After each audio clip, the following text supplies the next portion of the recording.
அப்படியா? அது மட்டுமல்ல, அவர் எதை கொடுத்தாலும் 10 ரூபாய் வாங்கி வைத்துக் கொள்ளுங்கள். நாமே கொடுத்துக் கொள்கிறேன். அதற்கு உங்களுக்கு பங்கு. ஆமா ஆமா, கொடுப்பதி. ஆமா, வேணும் இருக்க வேண்டாம். அப்படியா? வந்துவிட்டா வந்துவிட்டா.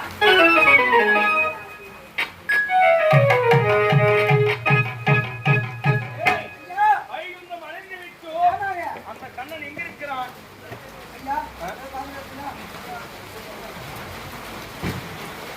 ஐயா, என்ன காட்சி ஆமாங்க.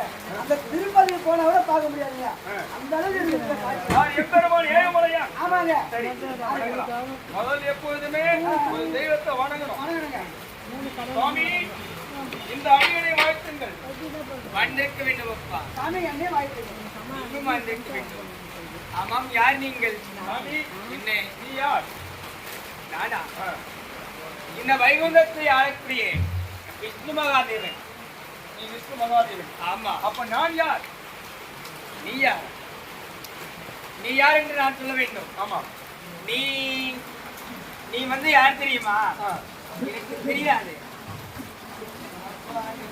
என்னவோ சொல்றானே நீ வந்தா. நீ வந்து யாரு எனக்கு தெரியும். ஐயா, அது வாங்கிக்கலாமா? வாங்கி. சாமி, எதற்காக? கொடுங்க. விஷயம் இருக்குங்க. அதையும் வாங்கி. கொடுத்துருங்க.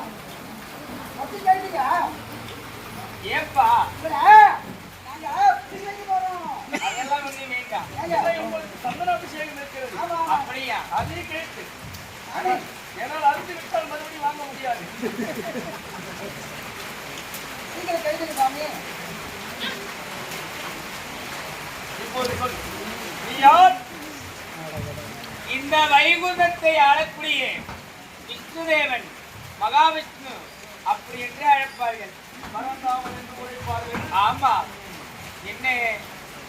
சரி, நான் யாரு? நீ யார் என்று சொல்ல வேண்டுமா? நீயேதான். அடிக்கடி கோவிந்தா. ஐயா, அடிக்கடி போய் வருவாங்க.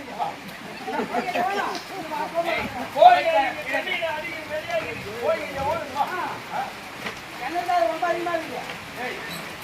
என்னப்பா? என்னுடைய நாடு தெரியாது, என்னுடைய தந்தை யாருன்னு உனக்கு தெரியாது. நாடா?